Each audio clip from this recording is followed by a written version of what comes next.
नमस्कार साथियों, देखिए आज के वीडियो में हम देखेंगे कक्षा 5 और 8 की जो परीक्षा हुई थी एनुअल एवोल्यूशन सत्र 2021-22 बोर्ड पैटर्न पर जो एग्जाम हुई थी, तो उसके अंतर्गत किस प्रकार की रिपोर्ट हमको पोर्टल पर अवेलेबल हो रही है।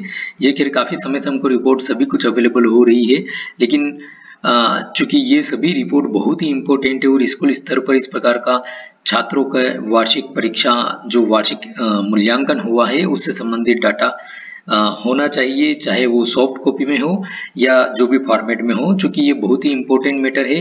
और प्रत्येक वर्ष प्रति कक्षा का इस प्रकार का सारा डाटा जो शाला स्तर पर संधारित किया जाता है और शाला को यह भी पता होनी चाहिए कि उनकी क्या ग्रेडिंग रही है और कितने क्या मतलब जो एक रिजल्ट समरी रहती है और डिटेल समरी रहती है प्रत्येक स्टूडेंट वार, तो वो शाला के पास में अवेलेबल होनी चाहिए। इसी प्रकार से विकास खंड स्तर पर भी ये डाटा अवेलेबल होना चाहिए कि उनके विकास खंड अंतर्गत किस किस शाला का क्या क्या स्टेटस रहा है, क्या क्या रिजल्ट रहा है, क्या ग्रेडिंग रही है और क्या उनकी रिजल्ट रहा है पासिंग का या जो कुछ भी है। इसी प्रकार से यह डाटा नेक्स्ट लेवल पर भी अवेलेबल होना चाहिए। तो वीडियो बहुत ही इंपॉर्टेंट है, आप इसको पूरा एंड तक देखिएगा।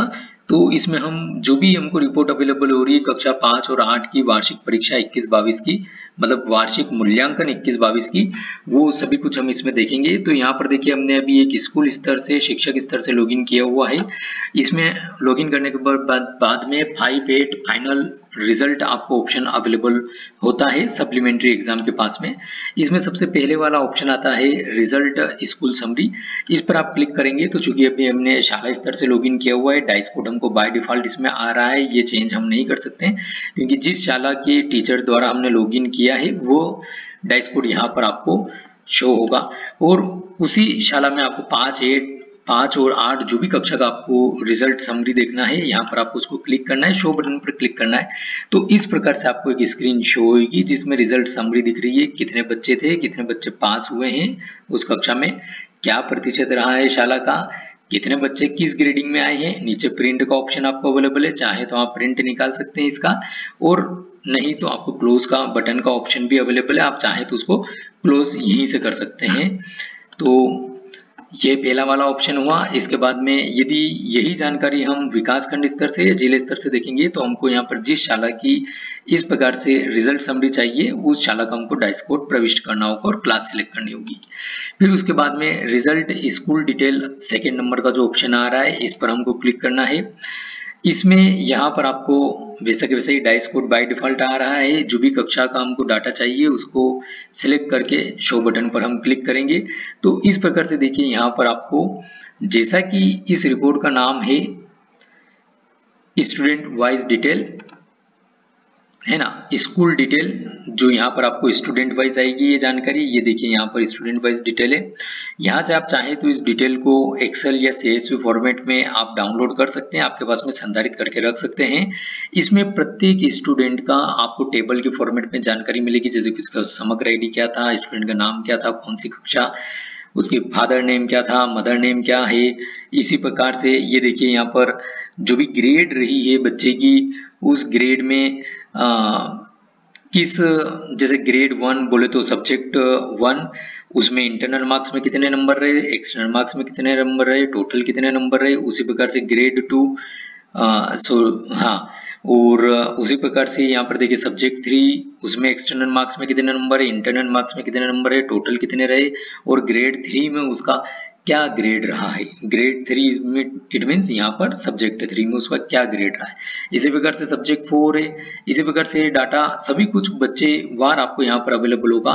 फिर ये इसी प्रकार से चौथा सब्जेक्ट आ गया है और इसी प्रकार से उसकी फाइनल ग्रेड क्या रही है वो भी यहाँ पे। इसी प्रकार से ये अन्य जो इसमें ये यहाँ पर रहे हैं जो शैक्षिक क्षेत्र और व्यक्तिगत सामाजिक गुण, इनसे संबंधित किस चीज में उसकी क्या ग्रेडिंग रही है और फाइनल स्टेटस बच्चे का यहाँ पर आपको अवेलेबल होगा। तो इस प्रकार से ये डाटा भी बहुत ही इंपॉर्टेंट है, प्रत्येक बच्चे वार आपको डाटा प्राप्त हो रहा है, ये डाटा आपके पास में शाला स्तर पर होना ही चाहिए। इसी प्रकार से अब हम तीसरे नंबर में आते हैं प्रोविजनल मार्कशीट। तो प्रोविजनल मार्कशीट में यहाँ पर आपको प्रत्येक बच्चे की जो भी शाला है उसमें यहाँ पर आप जिस क्लास को सिलेक्ट करेंगे उस क्लास में जितने भी बच्चे हैं उन सभी की आपको मार्कशीट जनरेट हो जाएगी।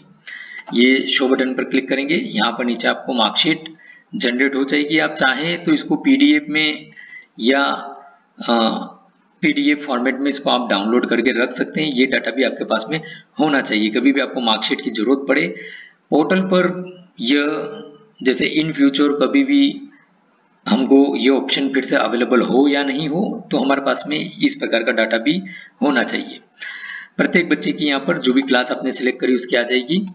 अब उसी के बाद में यहाँ पर देखिए प्रोविजनल मार्कशीट इंडिविजुअल, तो यहाँ पर हमको बच्चे की समग्र आईडी दर्ज करनी होगी जिसकी हमको चाहिए, उसकी हम यहाँ पर पर्टिकुलर किसी एक बच्चे की डाउनलोड कर सकते हैं। समग्र आईडी डाल के जिसकी भी आपको चाहिए उसकी समग्र आईडी डाल के शो बटन पर क्लिक करेंगे, आप उसको डाउनलोड कर लीजिए। अब स्कोर कार्ड, अब स्कोर कार्ड और मार्कशीट में जो प्रोविजनल मार्कशीट हमको अवेलेबल हो रही है उन दोनों में क्या अंतर है, तो देखिए उन दोनों में मैं आपको अंतर बताता हूँ। ये होता है यहाँ पर स्कोर कार्ड, है ना, ये सभी बच्चों का इस प्रकार से डाउनलोड होगा। ये आपको एक पेज पर लगभग दो बच्चों के समथिंग 2 या 3 आई थिंक 2 बच्चों का आपको एक पेज पर प्रिंट निकल जाएगा। और ये मार्कशीट जो है इस प्रकार से रहेगी। इन दोनों में ये अंतर है कि एक तो इसका व्यू अंतर है, व्यू इसमें थोड़ा सा जैसा कि मार्कशीट का व्यू होता है उस प्रकार का व्यू इसमें अवेलेबल है। बाकी इसमें जो जानकारी है बच्चे से संबंधित, उसके बच्चे का नाम, माता पिता का नाम वगैरह सब कुछ है। सभी सब्जेक्ट यहाँ पर भी अवेलेबल है, सह शैक्षणिक, व्यक्तिगत, सामाजिक गुण, सभी में ग्रेडिंग वगैरह सभी कुछ आपको अवेलेबल है। इसमें भी आपको सभी कुछ अवेलेबल है, लेकिन इसमें यहाँ पर नीचे आपको मार्कशीट में आपको ग्रेडिंग व्यवस्था का विवरण रहेगा, एक चीज ये अंतर है। और नीचे जो है यहाँ पर हस्ताक्षर रहेंगे अधिकारियों के, लेकिन इसमें यहाँ पर इस प्रकार का कोई हस्ताक्षर का ऑप्शन नहीं है। तो ये इन दोनों में एक बेसिक अंतर है। ठीक है, ये एक ओरिजिनल फोटो है जो हमने फोटो क्लिक करके और उसका प्रिंट निकलवाया है कि मोबाइल में फोटो खींचा हुआ है, उस टाइप से आप समझ सकते हैं। मतलब दोनों में इस प्रकार का अंतर है। तो ये इन दोनों में अंतर हो गया। अब उसी के बाद में आपको नेक्स्ट ऑप्शन आता है रिजल्ट डिटेल रिपोर्ट एक्सेल। या आप चाहें तो यहाँ से आप इसकी डिटेल रिपोर्ट, चूंकि यहाँ पर डिस्ट्रिक्ट विकास खंड सिलेक्ट नहीं करना है, जिस स्कूल से लॉगिन किया, कक्षा 5 सिलेक्ट किया, एक्सपोर्ट टू एक्सेल करोगे, उसमें आपको वही डाटा अवेलेबल हो जाएगा जो हमने यहाँ पर स्टूडेंट का इसमें देखा था स्कूल डिटेल वाले ऑप्शन में, जो प्रत्येक बच्चे का आपको एक्सेल फाइल में डाटा अवेलेबल हो जाएगा। और उसी प्रकार से यहाँ पर रिजल्ट समरी रिपोर्ट, यहाँ पर आप क्लिक करेंगे इसमें ये स्कूल स्तर पर भी आपको विकास खंडवार जिस कक्षा का आप डाटा देखना चाहते हैं उसका प्रत्येक मतलब विकास खंड के अंतर्गत प्रत्येक स्कूल का आप डाटा यहाँ से आप देख सकते हैं। और इसी प्रकार से एक और हमको नया ऑप्शन अवेलेबल हुआ है रिजल्ट कैटेगरी वाइज समरी, ये ऑप्शन हमको नया अवेलेबल हुआ है। तो इसमें आप जो भी यहाँ पर डिस्ट्रिक्ट सिलेक्ट करेंगे और शो बटन पर क्लिक करेंगे तो उस डिस्ट्रिक्ट और विकास खंड से रिलेटेड किस कैटेगरी में कितने बच्चे जो टारगेट थे, कितने बच्चे एग्जाम में अपीयर हुए और कितने बच्चों का क्या क्या रिजल्ट रहा है, वो आप इस वाली रिपोर्ट से मतलब कितने उसमें से पास हुए हैं, ये इस प्रकार से आप जानकारी कैटेगरी वाइज बच्चों की देख सकते हैं। तो इस प्रकार से यह सभी कुछ हमने इस वीडियो में जो फाइनल रिजल्ट से संबंधित जानकारी देखने का इसमें प्रयास किया है। ज़्यादा ज़्यादा हमने आपको इसमें बताने का प्रयास किया है। और तो इस प्रकार से ये डाटा आपको शाला स्तर पर संधारित करके रखना चाहिए। और आई होप आपको वीडियो पसंद आया होगा। वीडियो देखने के लिए बहुत बहुत धन्यवाद। और वीडियो पसंद आए तो प्लीज़ इसे ज़्यादा से ज़्यादा लाइक शेयर करेगा। चैनल सब्सक्राइब नहीं किया तो चैनल सब्सक्राइब कर बेल आइकन में ऑल बटन को प्रेस करेगा। Thank you.